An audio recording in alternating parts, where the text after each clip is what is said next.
meron talagang mga Parang paos na. napapaos talaga. Pero look at you now. Oh my God! Parang si Dulce ka na. Doon ko lang din na-realize na, okay, may mga bagay pala or pinagdadaanan tayo, mga pagsubok na dumadaan sa ating mga buhay na at that particular moment, parang feeling natin hindi natin kakayanin. Oo. Pero masarap pala sa pakiramdam, months later, 'di ba, na buti na lang, kumapit pa ako. 'Di ba? Buti hindi ako bumigay. Buti kumapit ako kasi kakayanin naman pala. Ayan. Ano talaga yung plan talaga ni Lord? Kung minsan yun talaga yung magpiprevail kahit Ay, anong mangyari. totoo Yung mga yan. worries natin. Kasi di ba yun sa'yo, for your case, kadalasan mga iba, after the operation, Meron talagang mga parang paos na. napapaos talaga. Pero look at you now. Oh my God! Parang si Dulce ka na. Kung sino po ang nakakilala kay Dulce, malamang may gout ka na! I guess, isang reminder ito for you.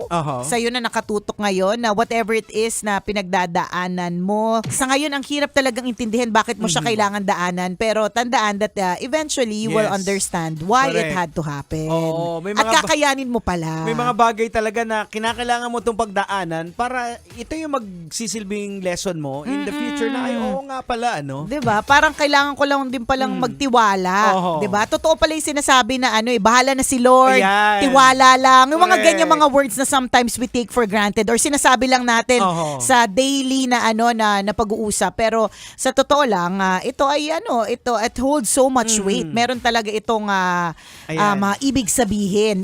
Sa halip na sabihin bahala na si Batman, bakit close ba kay ni Batman, 'di ba? 'Di ba? Sarap manood ng radyo, no? Ginawa mo na talagang bisyo ang panonood sa amin, no? Umabot ka na rito eh. Huy!